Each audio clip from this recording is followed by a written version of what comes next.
morning, everyone. Another day, another match. This time, Edward Dibley versus Enoch Gray.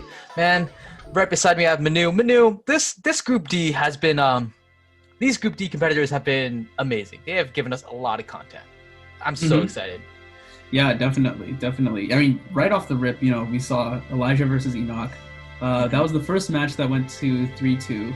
And very exciting, very back and forth. At the last solve, you really had no idea who was going to take it in the end. Both competitors matched so closely, and Edward has also been a joy to work with.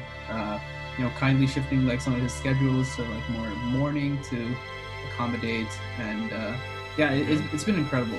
I think this group D matches had the potential to be most interesting, and they lived up to it. Let's see if this one matches up. Yeah, so Ed actually faced off against Elijah previously, and Elijah actually managed to take one from Ed, which is not something you typically see from a Q competitor going up against a T competitor. But Edward losing one is actually going to be very important in the tiebreaker if it's necessary, considering the groups here are so close. Right. Yeah, one thing I want to point out to everyone that if Enoch wins this match against Edward, this is his third match, so his final match of the group. So if he wins this match, because he had a win against Elijah earlier, that gives him 3 points, which means that he is guaranteed to end up in the winner's bracket. Whether he ends up in the top or bottom depends on the performance from Ben and Edward, but so big match for Enoch. If he can, really like, what is the word? Go Super Saiyan, I guess. And I think so. He doesn't even need to go Super Saiyan, Manu. He just needs to do really well, and Edward just needs to be not completely warmed up here. Yeah, which is possible because Edward is in a completely different time zone on almost the other side of the world, so it's possible like if the time doesn't line up, and of course if the last 3 triples don't line up, Enoch could be punching his ticket into the winner's bracket right here, right now. We're just gonna have to wait and see. And Edward to start inspection, or I guess Edward. Oh, he's confirming he's confirming his scramble. But the thing is, like you said, Enoch, if he wins, he punches his ticket to the winner's bracket. What that also means is that the Edward versus Ben match has a lot of implication, depending on how Elijah versus Ben goes, which I believe Ben is I wouldn't say heavy favorite at this point, since Elijah managed to take one from Ed earlier. And Ben is placed on a slower seed than Ed is. That match is a lot at stake, Ed versus Ben, because whoever loses that essentially is going to be pushed to the lower bracket here. Right. Exactly. So basically what you're saying, Michael, is Group D is crazy, dude. Anything can happen in Group crazy. Anything can happen in Group D, and every single match matters, every single solve matters, because for tiebreakers.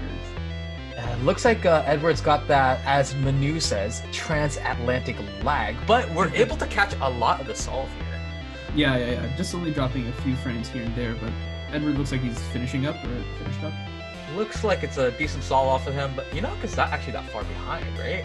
29 though. See, 29. Whenever did Enoch get a 30 something? Did Enoch get a 30 something? Because it was really close. Maybe, but I don't know if he started earlier. Again, the transatlantic lag is a little hard to tell. Enoch kind of he popped. I didn't even notice it. I didn't notice that as well. A low 40 for him, so he actually almost got a 30 solve. This is not actually, now that I'm thinking about it, Enoch has had quite a few matches. He's gone against Elijah, he's gone against Ben previously, and now he's going against Ed in his final match. This is not good for him, and here's why. Enoch has been very, very consistent, but that also means that it doesn't really seem like the probability is in his favor of getting something like lucky, like a 35, a 30 maybe. I think he said he has like 1 sub 30 in his like entire session. But if there's any indication, there's no indication that he's gonna pop off here. He's super consistent. That's just not a good thing right now. Right. I guess it's really gonna come down to, he's kind of handing over the luck aspect to Edward. If Ed gets something crazy, then he gets something crazy and Enoch just can't deal with it. But if Ed gets something bad, then Enoch with his consistency has, not a very bad chance of just taking the solve off and just based on pure consistency. So that's kind of like the trade-off you go for when you're looking for like these like high variance solvers versus like the low variance consistent solvers. Yeah, agreed. Enoch's just basically gonna have to avoid getting a bad solve while Ed gets bad solve, and then he might be able to steal 1 or 2 here at least. Yeah. It definitely comes down to like just don't get a bad solve or just solve fast. But like there's a lot of like mental games that also goes on with this stuff because Enoch knows, he's the underdog, he's behind the pace already, so definitely needs to try and kick it into high gear or just do his thing and let Edward make the mistakes. Enoch is his TPS is pretty renowned at this point. For like CubersLive understands Enoch's turning is super fast. Like this is ridiculous. Last 3 triples here, but Edward looks like he's about to wrap up. Whoa, Enoch is last 3 triples. They're starting at the same time, right? Like they start at the same time. Is this really close? I think it's really close. I think Edward might have not a +2? That looks like not a +2 here. It looks okay from yeah, here. It definitely looks okay. I know he touched it, but it definitely seemed like he didn't move it. You have to be at exactly, what is the angle here? 60 degrees? Yeah. I don't think it's at 60 degrees. Ed got a 36. What did Enoch get? Another 40? I think Enoch got another 40 because I think they started around the same time and Enoch finished like at least like 4 or 5 seconds later. Oh man, this is another 40. Yeah, so extremely consistent, exactly 4 seconds off here. So that's like a good thing, but it looks like even here, although Edward got less than optimal case, Enoch just was not able to convert at the end. Even though it felt like to me, Michael, that Enoch got to the last 3 triples faster than Ed did. Yeah, that's what I thought. But Enoch's been knocking on the door these past few matches, and he just hasn't been able to break through. The other thing this could mean is that Enoch with a little bit of practice could easily break like the sub 40 barrier and really start to push like these T competitors. And because there is going to be some time between when the group stage matches end and when the brackets begin. So even if he ends up in the lower bracket, he's going to be really hard to go up against. Someone who can pull out 40s like without thinking about it. Yeah. Like, even some of the T competitors can't do that. So. Yeah, definitely. I think Enoch might be a favorite in the lower bracket at this point. We haven't seen anything from. We have seen Kit, but Kit has not done so well in his one match. Vishwa is going to be a pretty tough out. Obviously, I think Lacey is going to be in the lower bracket. Don't forget Elijah. Elijah took Enoch to 5 solves. Yeah. So. Elijah's got one more match against Ben, technically. So I guess there's still some stuff that could happen. But I think Elijah still is not completely eliminated. I think not quite, but I would say Enoch is so consistent. He might be a lower bracket like favorite. I'm not even sure if he's a sleeper pick at this point if you were to hit the lower bracket. Of course, if you were to hit the winner's bracket, I think it might be quite a different story. He might advance a couple rounds. I can't imagine him getting much further than that. I think there was a misscramble off of Ed's side here. Enoch's just patiently waiting to get Ed set up. Yeah. Hopefully he's not feeling too iced. He's smiling though. He knows like all of this isn't good fun. Glad to see that the competitors are having fun with it. Glad to see that all of you viewers are having fun with it. We've been reading the comments and stuff. Yeah.